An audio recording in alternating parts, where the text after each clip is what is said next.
el momento en que Nicéforo Nipse está investigando cómo capturar las imágenes que se producían en la cámara oscura, ¿se acuerdan de Nicéforo Nipse? El primero que logró una imagen en la historia, que fue una ideografía, que no fue un proceso comercial, ni mucho menos, él le escribía a su hermano, describiendo sus investigaciones fotográficas. Debo conseguir la fijación de los colores.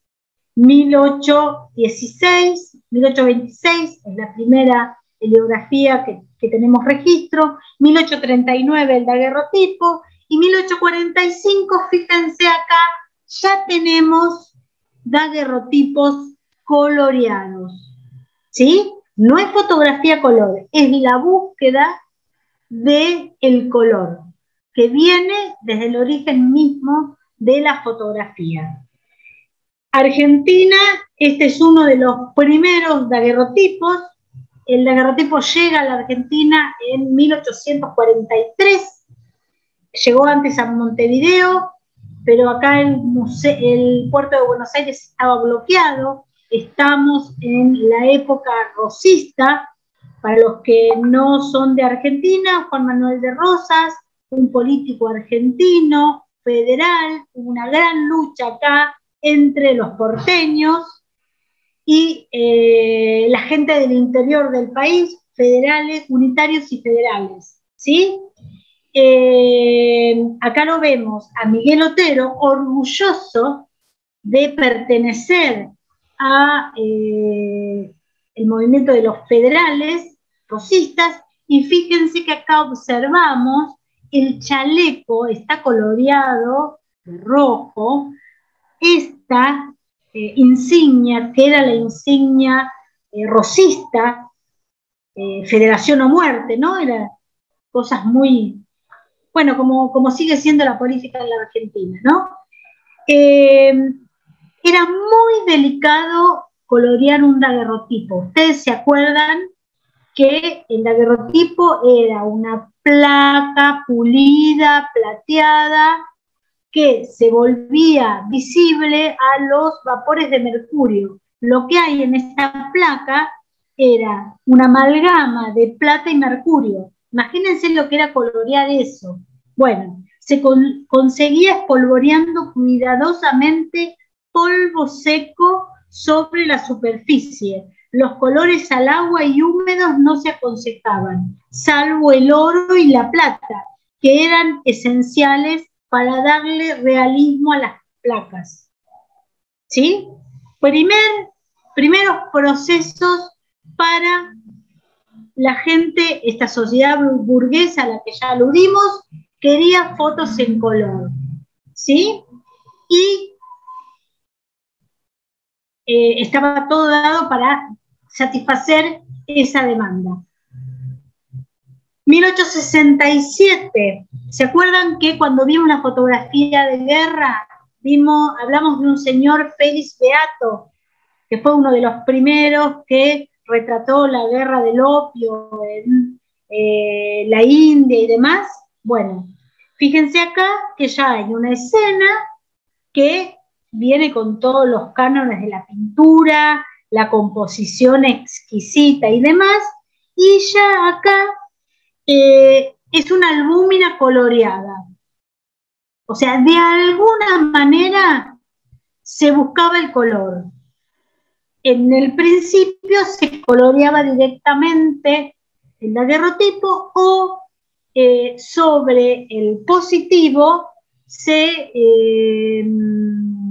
utilizaban otras sustancias, como puede ser la goma arábiga y demás, ¿sí? Como ya estamos acá en 1867.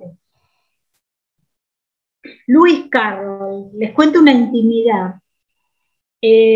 Cuando todavía no había los planteos feministas que había, no sé cómo es en el resto de Latinoamérica, en un curso de estenopeica, que yo también hablaba de estas cuestiones, mostré una fotografía de Lewis Carroll. Bueno, una alumna me dijo, no puedo creer que en este curso se muestre una foto de un pedófilo. Bueno, otro tema relacionado con cómo va cambiando el valor y el sentido de una fotografía.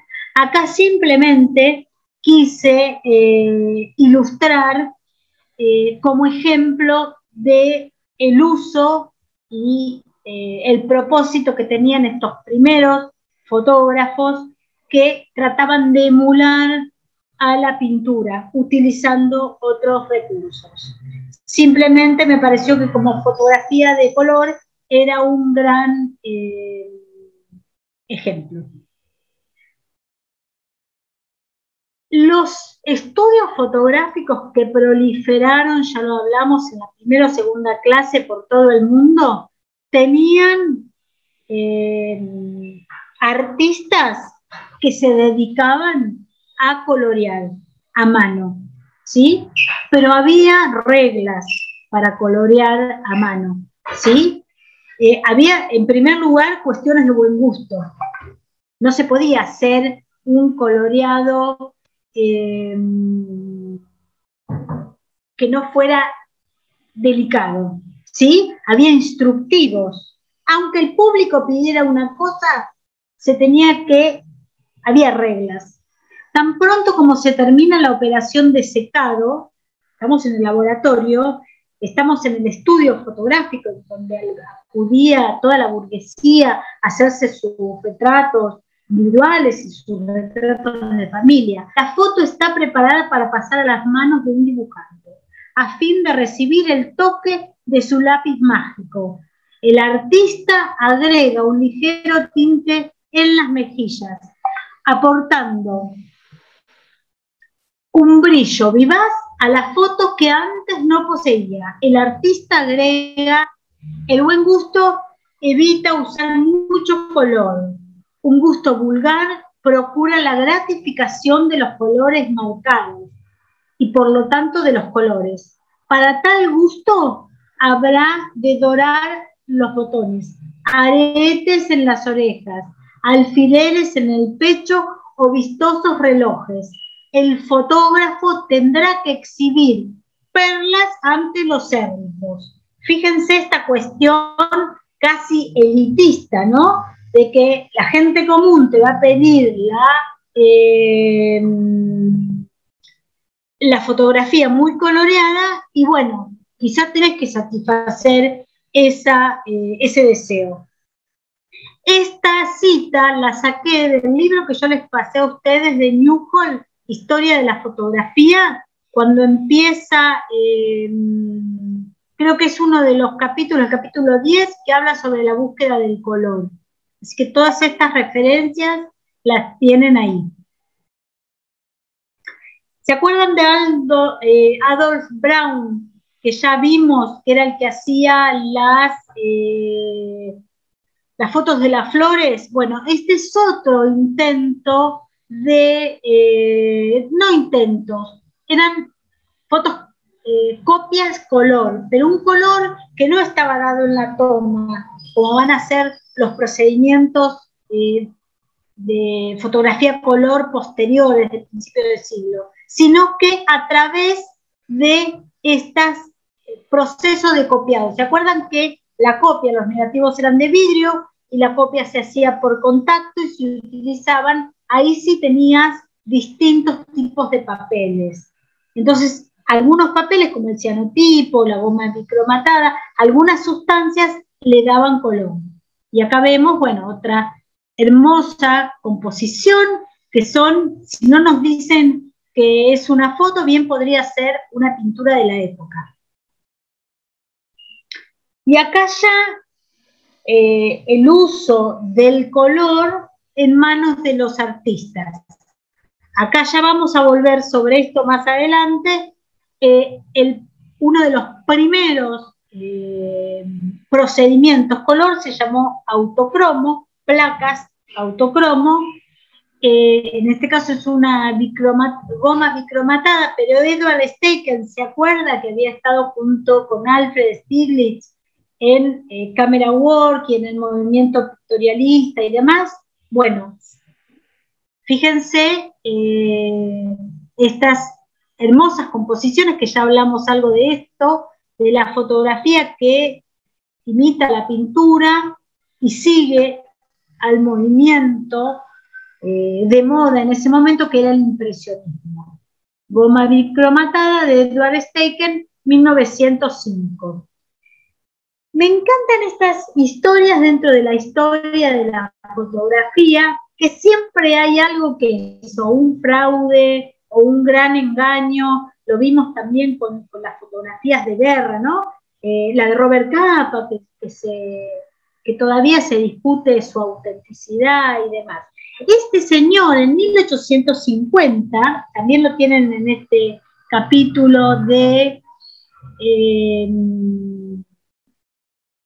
libro de Newhall, en 1850, él dijo que había inventado en Estados Unidos un método de obtención color, y explicó y salió en el diario, y él le puso nombre, heliocroma y demás. Bueno, fue todo una mentira. Esto simplemente para ilustrar, ¿se acuerdan del deseo de fotografiar?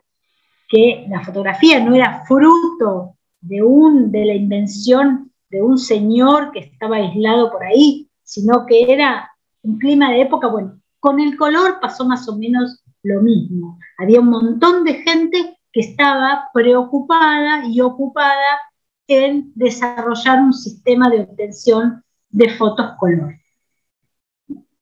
Y acá ya vamos con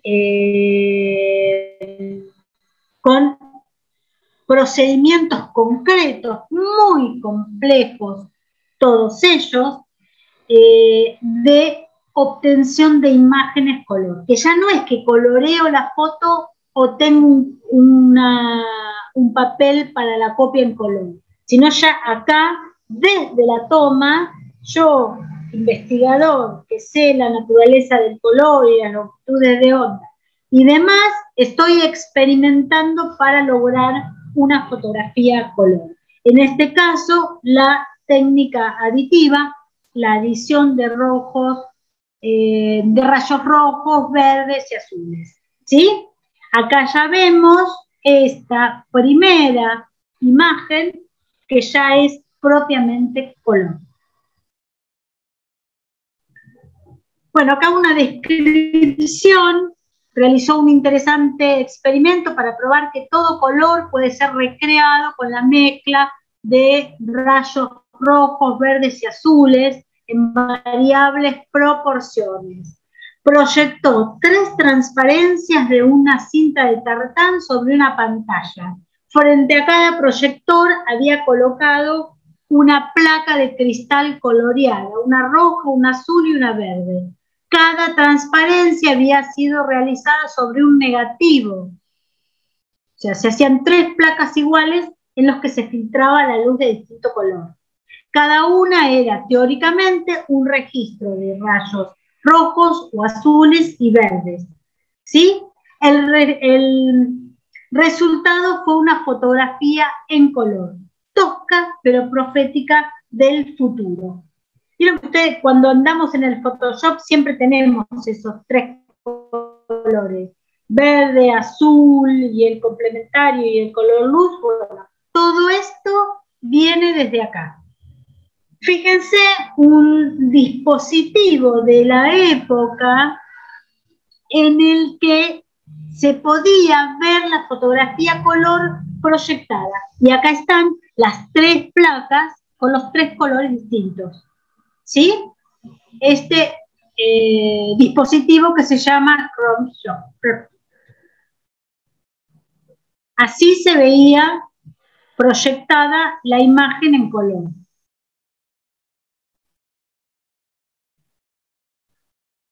Bueno, este francés es uno de los pioneros en la investigación y los métodos de obtención de fotos color.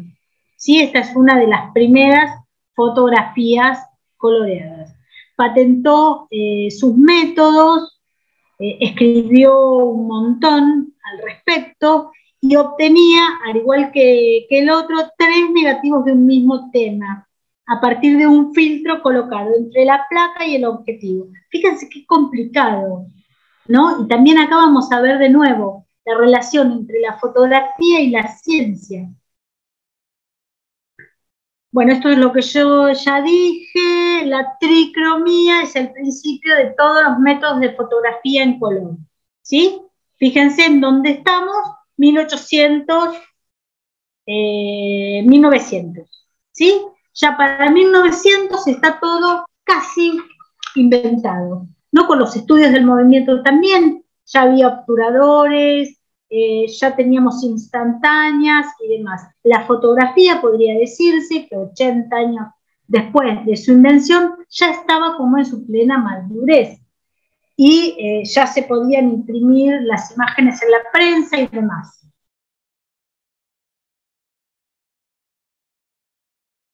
Y acá llegamos a este sistema, las placas de autocromos, ¿sí? Estas placas que también de síntesis aditiva es un procedimiento patentado en 1903 por los hermanos Lumière, que después serán más conocidos también en la historia del cine.